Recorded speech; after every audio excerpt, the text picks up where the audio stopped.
v strugo reke Drave.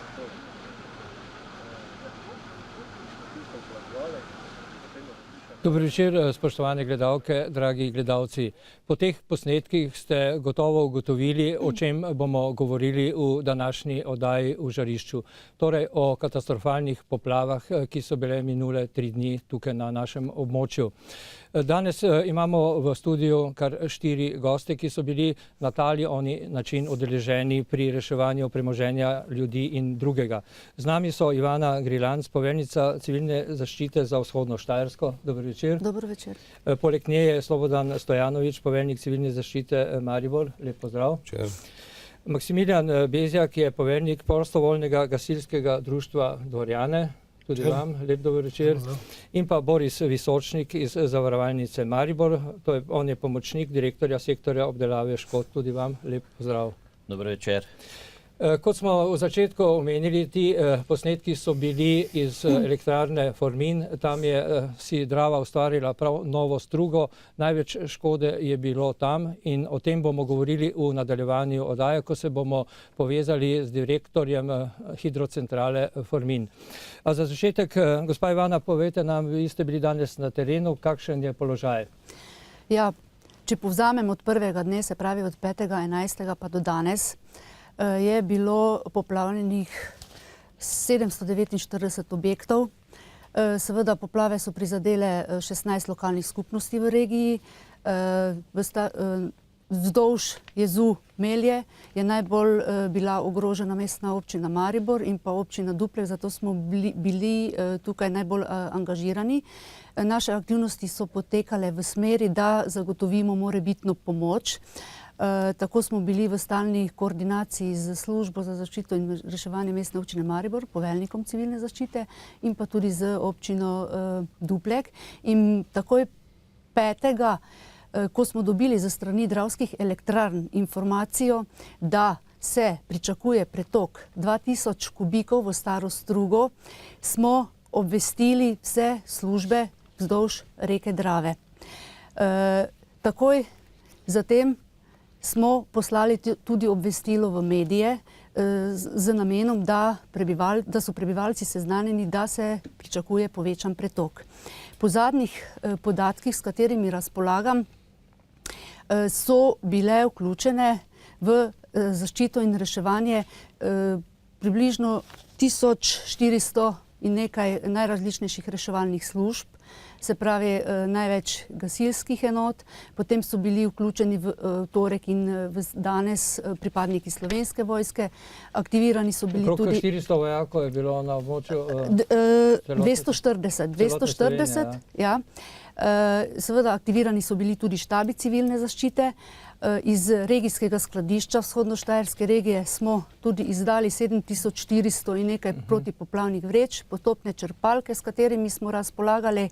Skratka, vse je bilo aktivirano. O tem bomo kasneje, da še drugi gostje povejo svoje. Gospod Slobodan, preden smo šla v studio, sva se pogovarjala o tem, kako je bilo s temi pretoki.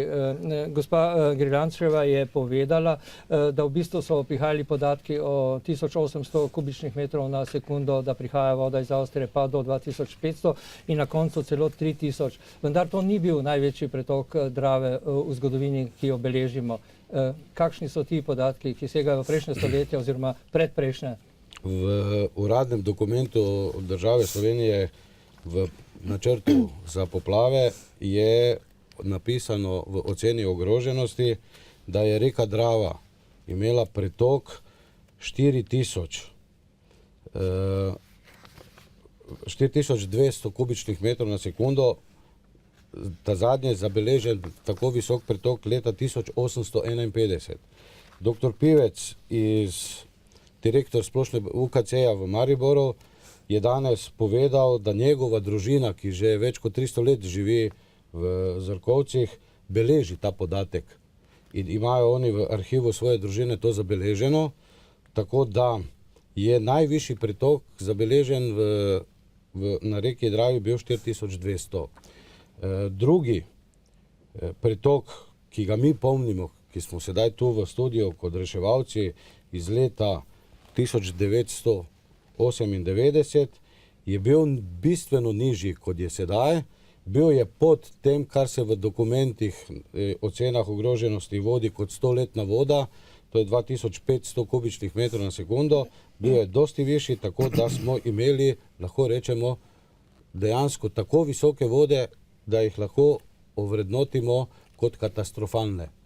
Dobro, te katastrofalne vode so še posebej prizadele vas v Dupleku, Dvorjanah in vseh okoliških krajih.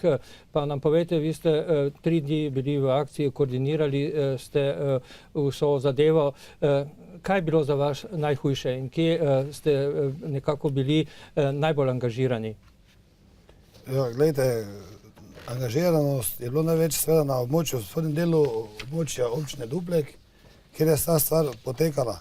Seveda največ problem nam je predstavljala visoki pretok reke Drave in pa hiter dvig reke Drave. Pa če povem malo samo par podatkov na brzino, da me zjutraj ob 6:20 regijski center za Večer mi javil, da bo pretok vode nekje 2000. Smo takoj sprožili pozivnike, začeli smo se mi organizirati gasilci. Ob 10 je bil že pretok 1300, 10:50 že 1500, pa rečemo, da okrog 1:20 že 2400. Se pravi, tako hitro naraščanje vode. Tako hitro je voda narastala, da je bil ključen pomen, rečemo, ključna faza tega, da čas je bil zelo mali, oziroma skoraj nemogoče, da bi se dosti kaj naredilo. V tem času so se polnile vreče, civilna zaščita je bila svoje delo, vsi smo imeli svoje delo, ampak ta čas je bil zelo nizki. Seveda, zdaj je bilo tudi v tem stanje, kako je. Mogoče še to, prejle smo slišali poplave leta 1998, vi ste jih tudi doživeli, tudi takrat, tudi sam sem bil takrat na terenu v Dupleku, vendar je še zdaleč ni bilo tako hudo, kot je bilo zdaj. Seveda ne, takrat je bil pretok nekje 2000, zdaj je bil 3000, takrat je začela Drava poplavljati nekje v meji med spodnjim Duplekom in zgornjim Duplekom, zdaj je že Drava poplavljala takoj za Dupleškim mostom, kar je bilo spet dodatnih nekaj hiš in pa seveda ta nivo Drave, ki je zdaj bil, je dvignil se na tisti nivo nižje ležečega predela Dupleka, ki ni bil pod vodo, odkar pomnijo ti stanovalci, ki so tam doma. Bilo je v Sloveniji ogroženih oziroma poplavljenih 2200 objektov, tukaj mislimo in stanovanjskih hiš in tudi gospodarskih objektov. Koliko hiš pa je bilo pri vas, samo še to povete, zdaj v vodu poplavljeni? Ta del je bil celi pod vodo, to je nekje do tam 300 hiš nekje. Dobro, zdaj pa še Boris Visočnik iz Zavarovalnice Maribor. Vi ste domicilna zavarovalnica za to območje, kjer je bilo največ škode od Koroške pa tja do Ormoža. S kakšnimi podatki vi razpolagate, kako je bilo škodo? Verjetno že imate pregled situacije na terenu. Res je, mi praktično, bom rekel, spremljamo to škodno dogajanje po tej poplavi že od začetka, že od ponedeljka zvečer, ko je začela voda poplavljati. In ni samo ta koroški del in pa bom rekel tule Podravje, tu zraven je še tudi potem osrednja Savinjska dolina, zgornja Savinjska dolina in pa tudi celjski del, tako na tem področju, kjer smo mi domicilni, imamo nekje po naši oceni okoli 2000, bom rekel, škodnih primerov in pa relativno visoko, bom rekel, tudi škodo, ki jo ocenjujemo nekje na okrog 10 milijonov evrov. Moram pa poudariti to, da ni tu samo škoda samo na individualnih stanovanjskih objektih ali kmetijskih objektih ali gospodarskih postopkih, ampak je tudi tu škoda tudi na elektroinfrastrukturi in tudi na energetskih objektih, kjer je ta škoda ponekod zelo visoka.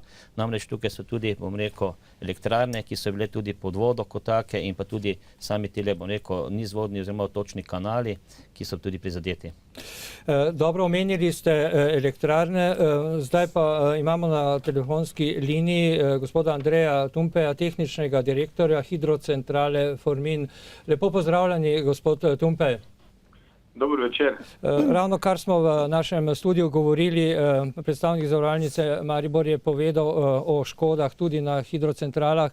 Pri vas je bila ta najvišja. Kaj pravzaprav se je zgodilo? Kako je bilo z vodo, ki je odrla? Slišali smo strojnico, potem v odvodnem kanalu je odneslo celo zemljo in drugo. Bi lahko na kratko opisali, kaj se je zgodilo? Ja, včeraj, bi rekel, zgodaj zjutraj je najprej poplavilo stikališče, 110 kV pri elektrarni Formin. zato smo samo stikališče preventivni izklopili iz energetskega omrežja. Potem je tudi vdrla preko stikališča voda v samo elektrarno, kjer je naša posadka obvladala. Tako da okoli 4. ure zjutraj, ko je potem Drava prebila, bi rekel, se je prelila v odvodni kanal elektrarne, je tale voda vdrla nazaj proti elektrarni in jo spodnje strani poplavila.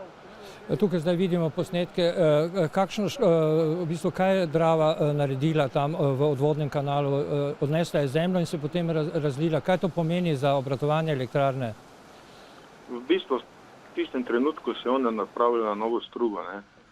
Zdaj elektrarna je bila v tistem trenutku sicer že izven obratovanja, sedaj stoji, saj so vsi nekaj pač spodne etaže poplavljene. Danes nam je uspelo izčrpati vodo in v bistvu že začnemo takoj z sanacijskimi deli, da jo čim prej usposobimo za obratovanje. Bilo je slišati, kakšen mesec do 2 mesecev naj ne bi obratovala, ali je to bilo malo pretirano, kaj mislite?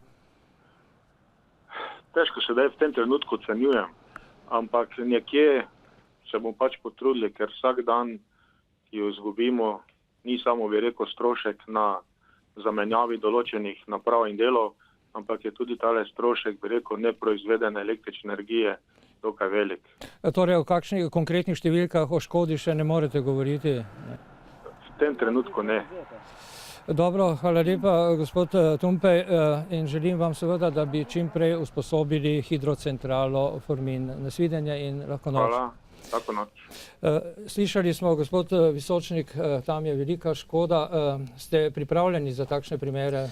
Smo pripravljeni, mi smo tudi že dogovorjeni za jutrišnji ogled škode tudi na hidrocentrali v Fali in pa Ožbolto, potem pa v naslednjih dneh tudi ko bo imeli pripravljeno, da lahko tudi pravimo ogled tudi v Forminu in pa tudi v Zlatoličju. Danes bomo govorili tudi o odpravljanju škode. Vemo, da je bil na obisku v Malečniku in v Dupleku tudi naš premier gospod Janša in je dejal, da bo jutri vlada razpravljala tudi o tem, kako čim prej pomagati ljudem. Zdaj pa mogoče poveste nekaj podatkov, kaj morajo ljudje, tisti, ki so pri vas zavarovani, najprej narediti, da bi čim prej prišli do povrnitve te škode oziroma do nadomestila. Ja.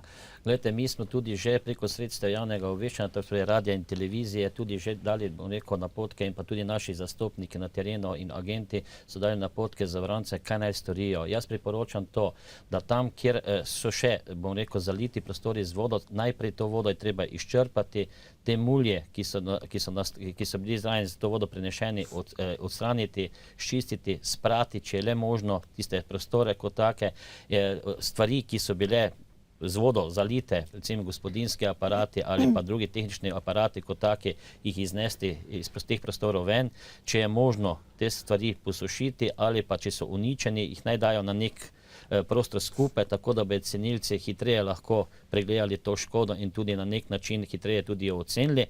Bi pa priporočal predvsem zavarovancem to, naj napravijo spisek uničene in poškodovane opreme, kajti s tem bojo dejansko pripomogli, da se bo lahko škoda hitreje ogledala, hitreje ocenila in tudi hitreje bojo lahko prišli do izplačila zavarovalnine. Kaj pa fotografiranje? Fotografiranje je zelo, dobrodošlo, če je le možno, da tudi še fotografirajo. Zdaj pač vsi te možnosti verjetno tudi nimajo, ampak tisti, ki imajo, naj tudi pofotografirajo to škodo, da bodo tudi cenilci, da bodo na nek način cenilci lahko imeli dokaz, da katere stvari so tudi bile poškodovane in uničene. Dobro, mogoče naj povem, spoštovane gledalke, dragi gledalci, da lahko pokličete tudi v naš studio, saj tudi naša oddaja poteka v živo. Na ekranu se bosta pojavili telefonski številki, na kateri nas lahko v nadaljevanju oddaje tudi pokličete, če imate kakšno vprašanje za predstavnika zavarovalnice ali pa za druge goste v studiu. Gospod Stojanovič, kaj pa danes? Rekel sem, da je bil na obisku premier. Kakšen je položaj danes na območjih, ki jih je najbolj prizadelo neurje oziroma voda? Seveda mislimo na mestno občino Maribor. No, znotraj mestne občine Maribor smo mi nadaljevali z aktivnostmi odpravljanja posledic visokih voda. Delalo je 10 prostovoljnih gasilskih društev. Eno prostovoljno gasilsko društvo se je vključilo v organizirano pomoč Gasilske zveze v občini Duplek, tako kot smo se včeraj dogovorili, tako da v mestni občini Maribor smo uspeli, zahvaljujoč pozitivnemu in množičnemu odzivu prostovoljnih gasilskih društev in tehniki, s katero razpolaga javna gasilska služba, smo uspeli izprazniti vse kletne prostore in v Mariboru v tem trenutku v kletnih prostorih, v nobeni od hiš, bilo je pa poplavljeno 182 hiš, nimamo vode. To ne pomeni, da jutri zjutraj zopet se kje ne bo pojavila, ker še vedno podtalnica nagaja.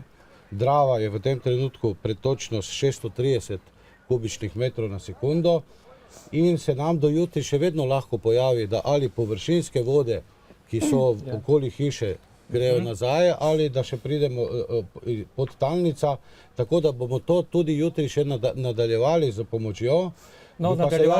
Bi se pa jaz vizavi tega, kar je gospod iz zavarovalnici povedal, navezal na to, ker je danes bilo objavljeno tudi, da bo država popisala škodo.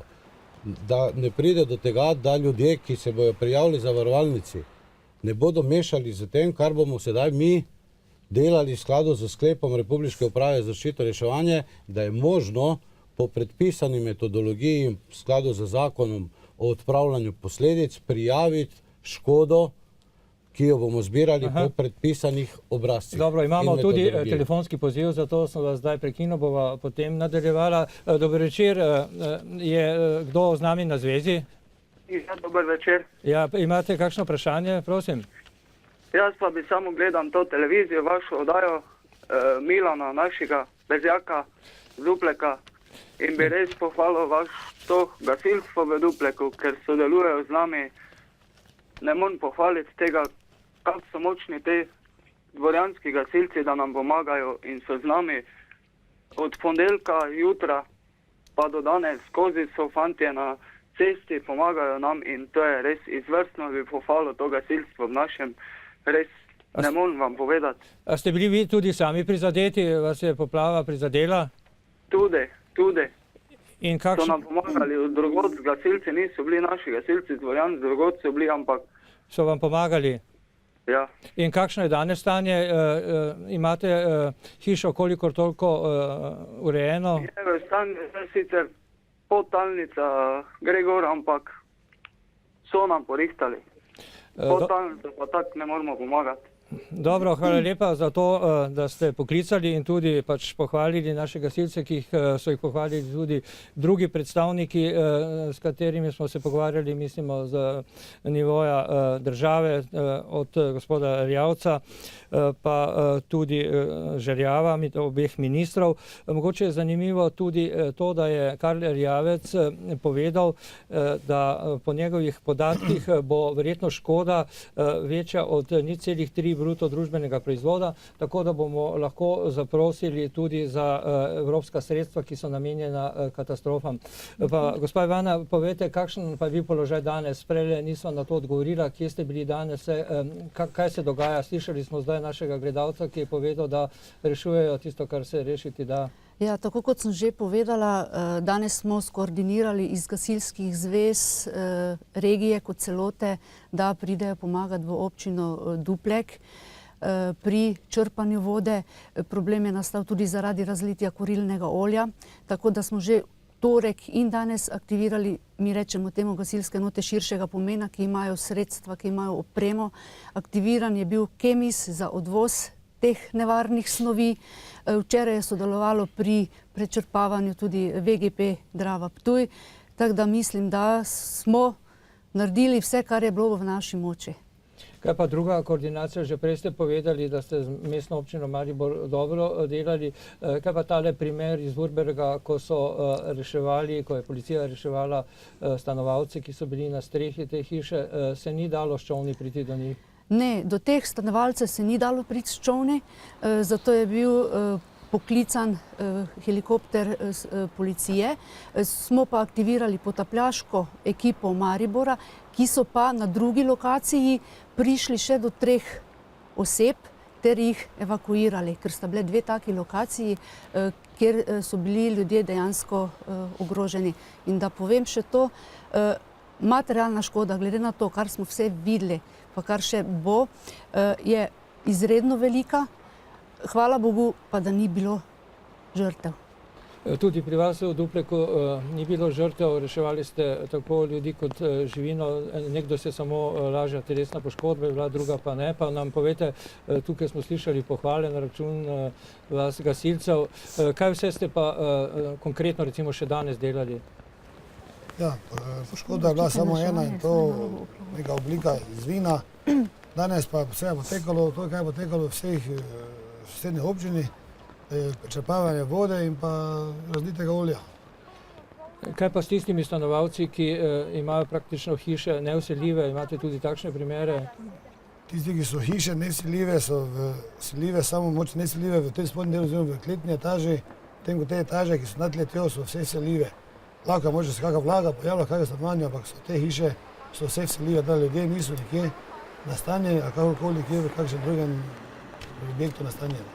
Prej smo govorili o poplavi leta 1998, takrat je župan Dupleka, bil je Janez Ribič, dejal, da se bo zgradil menda 10 do 12 km dolg protipoplavni nasip. Kako je s tem, ali se dela kaj še na tem? Koliko jaz imam podatke, samo strane, kaj sem videl, ta nasip je pripravljena neka zemlja, ostale aktivnosti pa nimam podatka. Jaz se danes pogovarjal z poslancem, nekdanjim županom Dupleka, gospodom Ribičem. Prosil me je, da povem, da je on strašno razočaran, da se od takrat do danes na tem področju vodarji niso premaknili.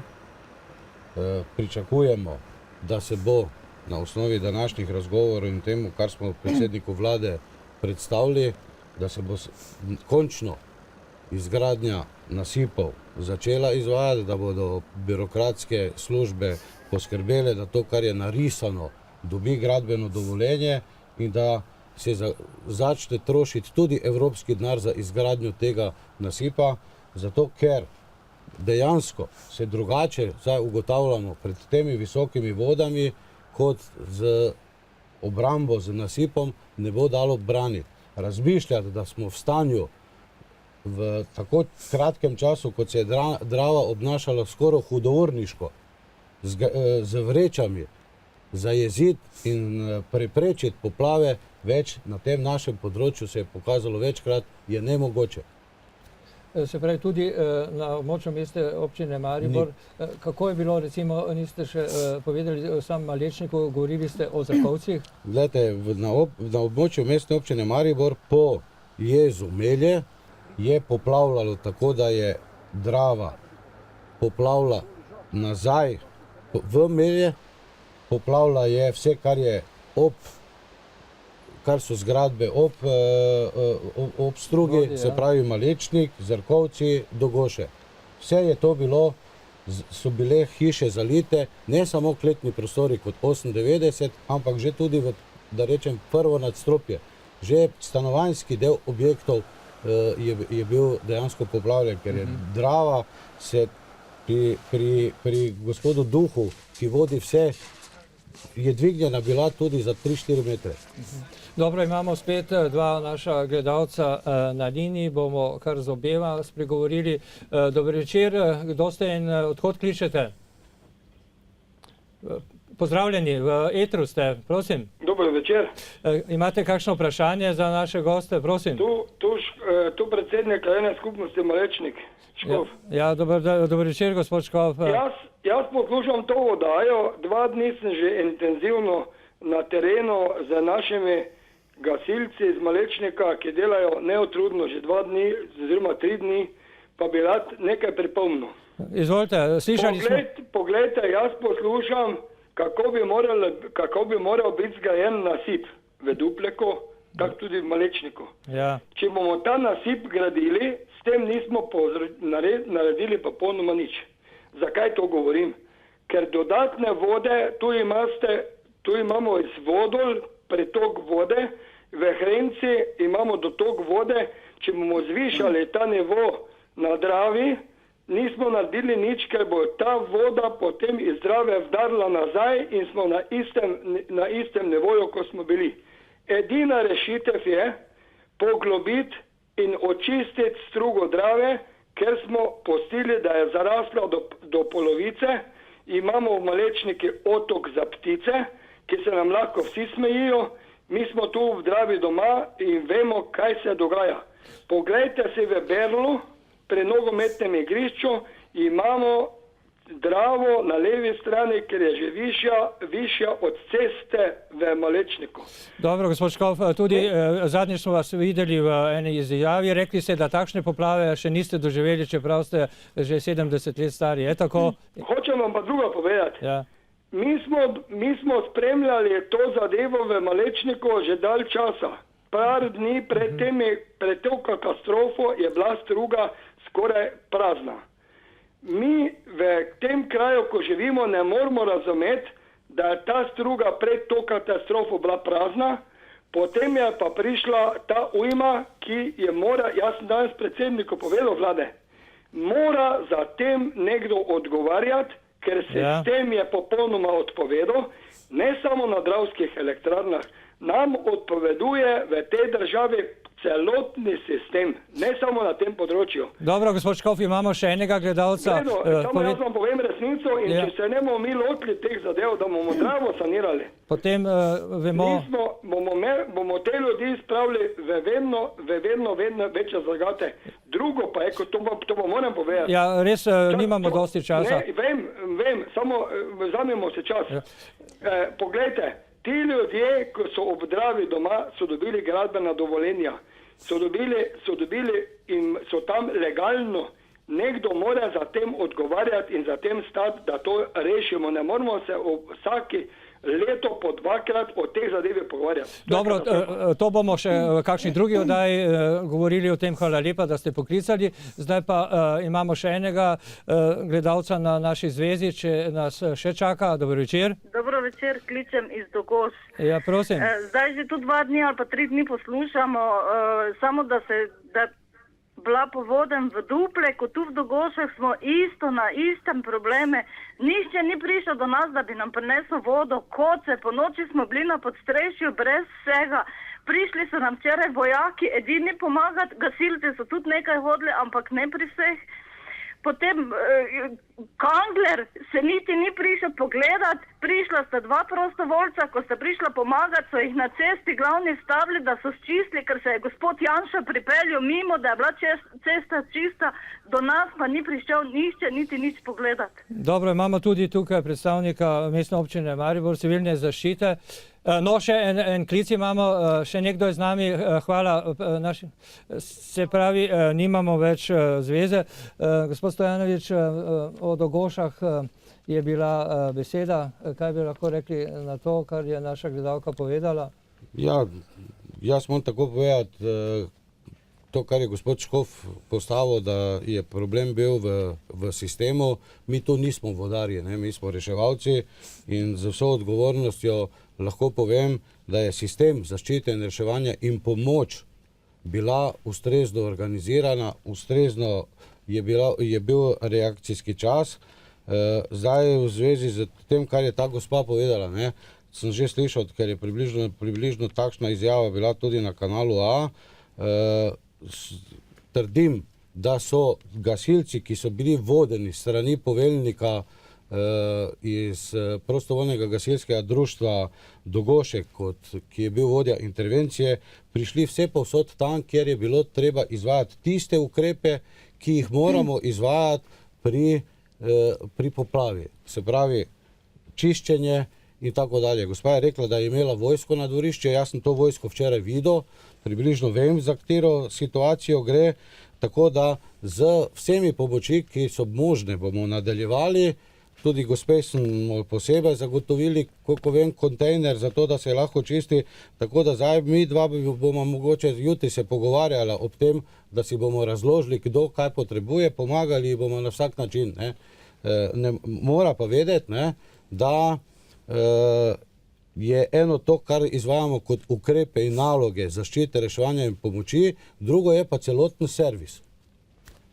Dobro, zdaj pa mogoče ni bilo še vprašanj, ker je naša oddaja relativno kratka, bomo še nekatere stvari poskušali razčistiti. Gospod Visočnik, kako je pravzaprav s premijami, koliko objektov v povprečju, ki ga, mislim, je zavarovanih na območju, ki ga vi pokrivate, in kako lahko pač ljudje, ki so prizadeti to škodo, zdaj prej ste že povedali, kakšen je postopek, pa mogoče o tem, kaj ti večkrat smo slišali, kaj pa mi, ki nismo zavarovani. To je vprašanje, ki pravzaprav je neumestno, saj zavarovalnica ne more takšnim kriti škode. Vi pač na nek drug način lahko pomagate.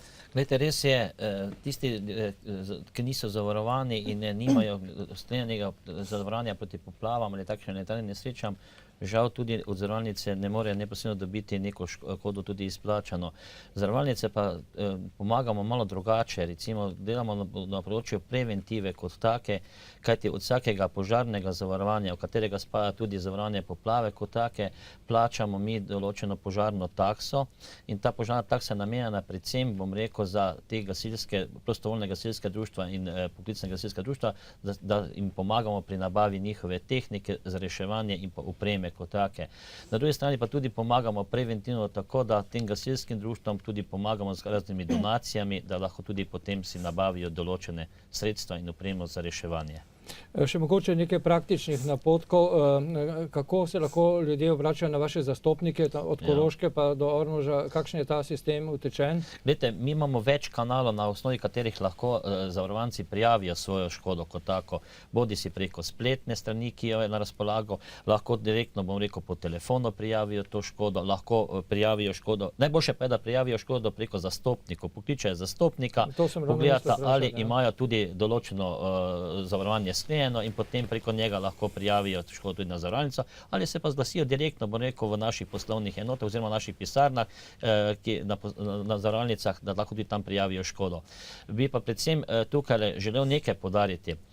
Tukaj gre za dve vrsti zavarovanj. Eno je zavarovanje za objekte proti poplavam, to je tako zvano dodatni riziko poplava, ki se pri objektih zavaruje kot doplačilni riziko k osnovnemu zavarovanju objekta pred ostalimi riziki, in pa zavarovanje za stanovanjske opreme. Pri zavarovanju stanovanjske opreme pa je poplava že kot temeljni rizik vključena v osnovno premijo. Zato je več, bom rekel, teh zavarovanj stanovanjske opreme in tudi tukaj je tudi več škodnih primerov, kot pa, bom rekel, pri samem zavarovanju stanovanjskih objektov. Mislim, pri zidovih in pri vsem tem, kar je. Tako. Dobro, se pravi, da v bistvu bodo vaše službe delale z vso vnemo in pa s polno paro, če rečemo. Glejte, mi imamo dejansko, bom rekel, našo cenilno službo organizirano že od včeraj naprej. Naši cenilci so že od včeraj tudi na terenu. Celo moram povedati to, da smo ponekod celo bili malo prehiteli naše zavarovance, ker oni še niso bili pripravljeni, da bi lahko tudi nam izkazali škodo, kako velika je bila, kajti posod še tudi kleti niso bile izčrpane kot take, in s tem bomo tudi nadaljevali s tem tempom naprej in dejansko mi menimo, da bomo to glavnino škode tudi nekje lahko obdelali, nekje v 14 dnevi do 3 tednih maksimalno. Se pravi, tisto podatek 10 milijonov evrov, ne veste, ali bo večja škoda, to zdaj težko reči? To je zdaj težko reči, to je tista ocena, veste, ker gre namreč to za specifični primer vodnih škod, kjer je težko naprej, bom rekel, neko višino škode egzaktno napovedati, to so ocene, ampak po mojih izkušnjah in praksi jaz mislim, da bo se nekje ta številka tudi tukaj nekaj ustavila.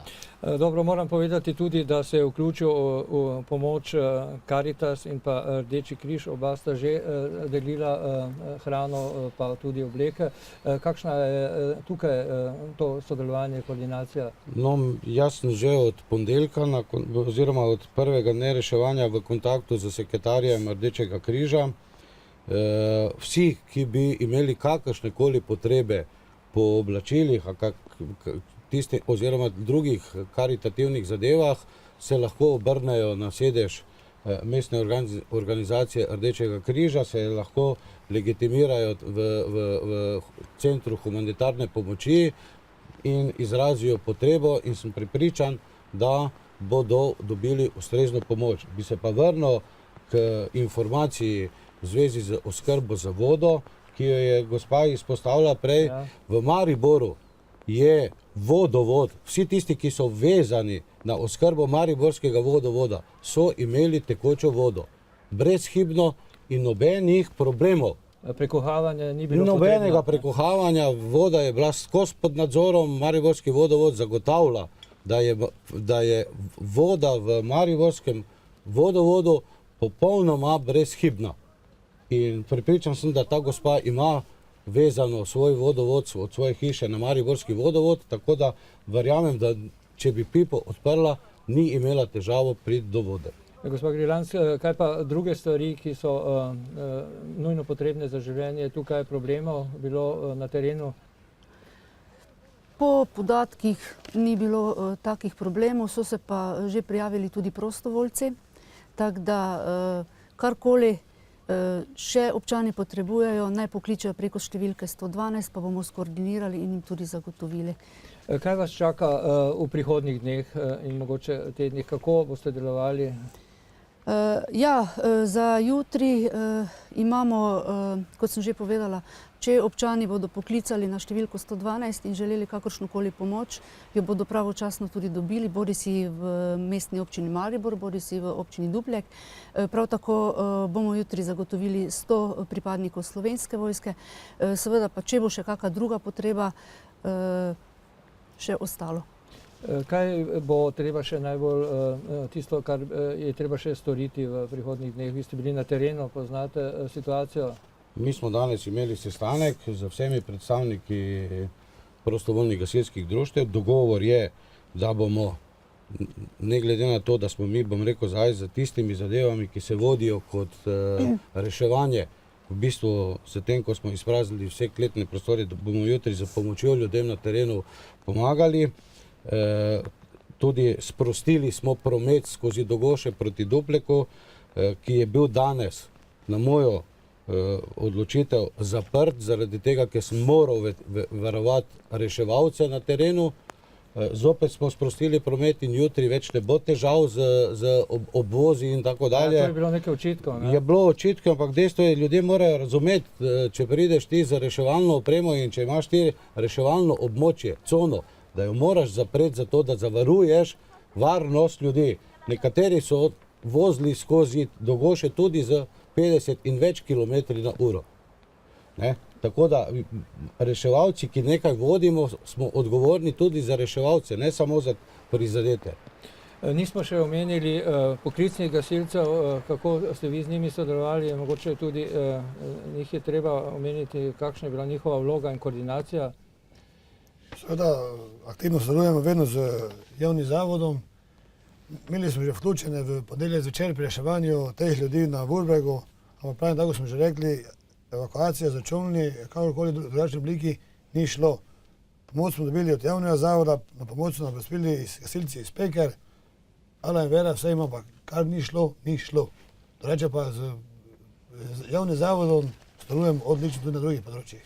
Kaj vas čaka še jutri, po jutrišnjem? Podobna akcija kot vse posod, ljudje bodo klicali, pomagali bomo vsem, ekipa bo na delu, kaj bo še rabljeno, bomo aktivirali, da postopek bo enak kot včeraj oziroma danes. Mogoče še, gospod Stojanović. Ker sem jaz na nek način odgovoren tudi za poklicne gasilce v Mariboru, želim povedati, če so prostovoljci delali prvi dan tudi do polnoči po noči, drugi dan smo končali z določenimi aktivnostmi ob 6, danes ob 5, so poklicni gasilci cel čas, 24 ur v funkciji. Mi imamo po odločitvi direktora angažirano 2 izmene poklicnih gasilcev in naši poklicni gasilci so delali vsaki dan 24 ur. Ni bilo ekcidentne situacije z kurilnim oljem, da ni bilo naših poklicnih gasilcev.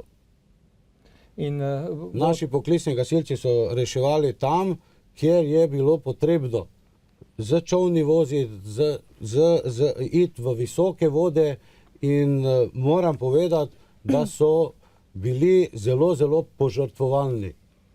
Tudi opreme so imeli dovolj? Tudi dovolj opreme so imeli, jaz nimam nobene informacije, da bi bila kakršnakoli kritika na naše poklicne gasilce. Izvajali so naloge tudi tiste, ki so bile kot druge nesreče ob poplavi. kot je recimo reševanje plovil na reki Dravi in kot odzivi na odrone in plazove, kot reševanje iz streh in tako dalje. Skratka, bili so tudi aktivni, ne? Zato sem tudi omenil, da jih je treba pohvaliti. Dobro, mogoče še zadnjo besedo, ker se oddaja končuje. Ja, jaz bi povedala še to, kot sem že prej omenila, ne? Glede teh nevarnih snovi kurilnega olja. Ne? Je treba povedati, da so bili gasilske enote iz Slovenske Bistrice, širšega pomena, in Slovenske Konjice. Skratka, dali smo tudi tehnično reševalno enoto iz Pomurske regije z 2 mulnima črpalkama, ki so črpali vodo iz objektov v Dupleku. Skratka, vsi so res izkazali požrtvovalnost in ob tej priliki bi se jim istočasno že zahvalila za vso podporo, za vso pomoč in tudi vse, kar še bodo nam naredili. No, to je bila tudi lepa in dobra istočnica za naš pogovor. Tudi vam se zahvaljujem za udeležbo v studiu v tej oddaji, ki je zdaj končana. Vam, spoštovane gledalke, dragi gledalci, pa hvala za pozornost in nasvidenje.